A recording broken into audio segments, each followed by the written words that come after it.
প্রিয় ভাই বোন এবং শুভাকাঙ্ক্ষীগণ, আমার সালাম এবং শুভেচ্ছা নেবেন। দেশব্যাপী এক অস্থির সময় আপনাদের মুখোমুখি হয়েছি আমি তানজিম আহমেদ সৈয়দ তাজ।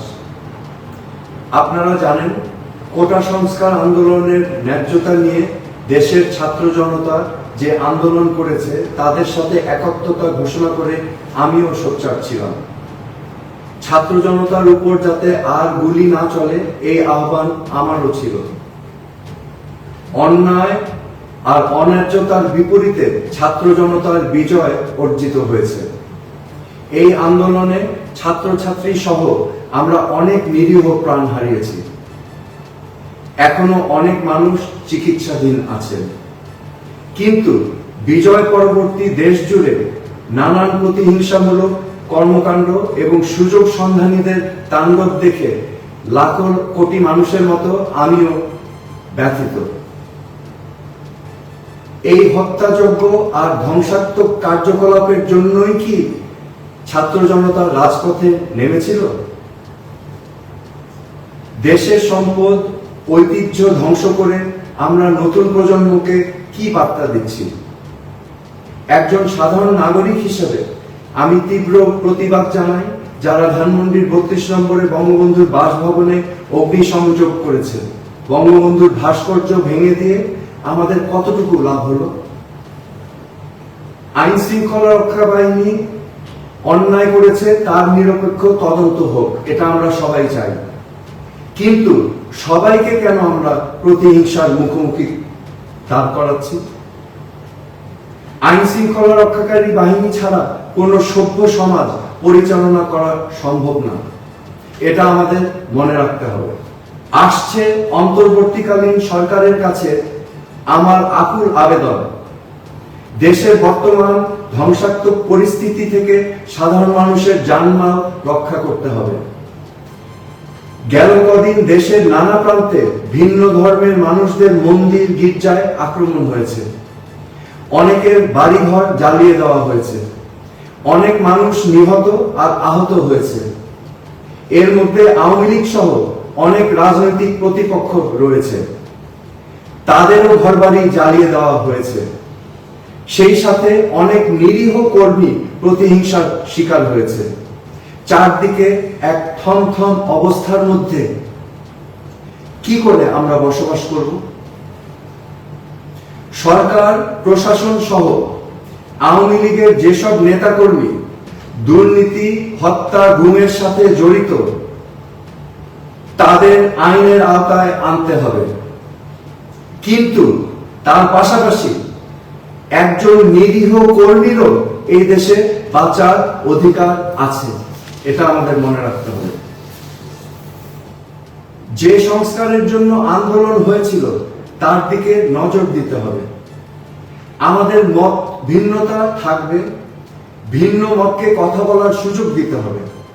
আন্দোলনকারী ছাত্র জনতার মতো আমারও দাবি যে দেশে ভোটাধিকার প্রতিষ্ঠিত হোক, সাম্য আর ন্যায্যতার ভিত্তিতে সুশাসন প্রতিষ্ঠা করতে হবে। সুশাসন প্রতিষ্ঠা করতে হলে আইনের শাসন নিশ্চিত করতে হবে।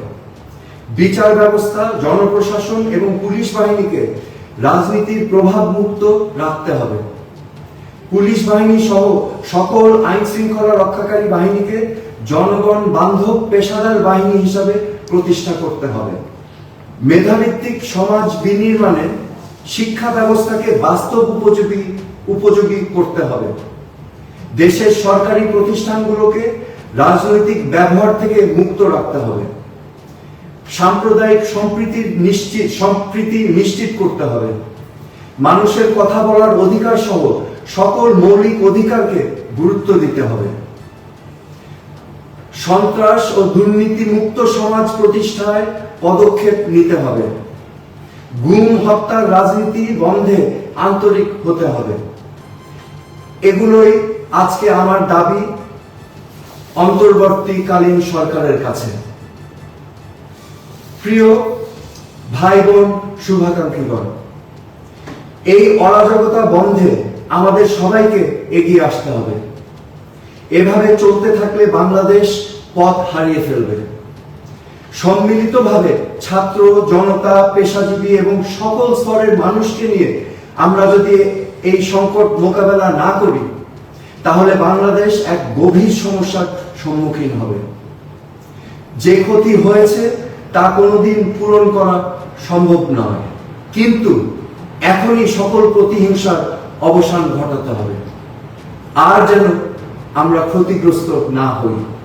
কোটা সংস্কার আন্দোলনে একটি বার্তা স্পষ্ট যে বাংলাদেশের কোন শাসকই ইচ্ছা খুশি মতো দেশ চালাতে পারবে না।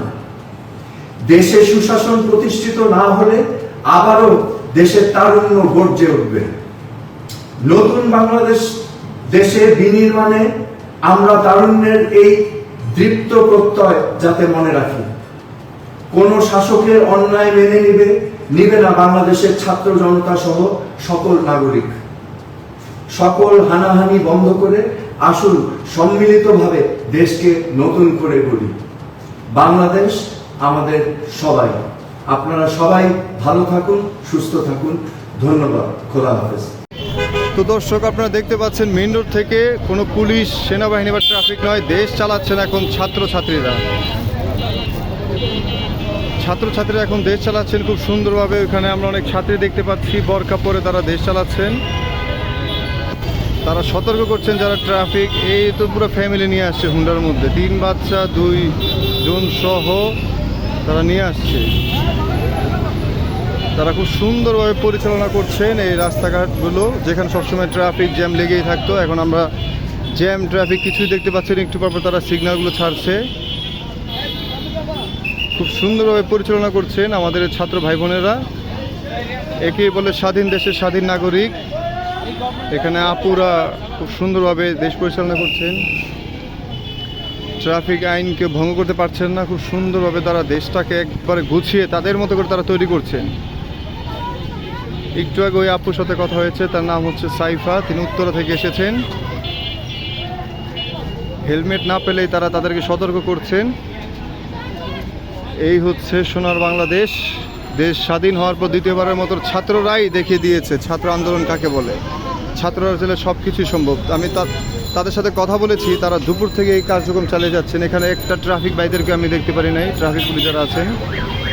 চারিদিকে ছাত্ররা সব কিছু নিয়ন্ত্রণ নিয়ে নিয়েছে, ছাত্ররা সব কিছু করছেন। ওই যে হেলমেটের জন্য বলছে আপুকে।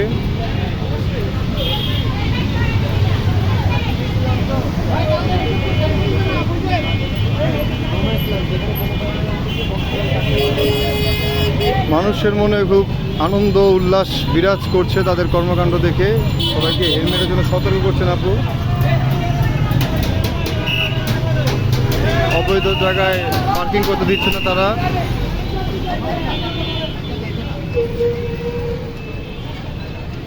ওই যে হেলমেট পরাচ্ছে ছাত্রী আপুরা ধরে। ছাত্রের যেটা একদিন ট্রাফিক পারেনি, ছাত্ররা পরে তাদেরকে ট্রাফিক যেটা পারেনি, তারা হেলমেট পরিয়ে দিয়েছে।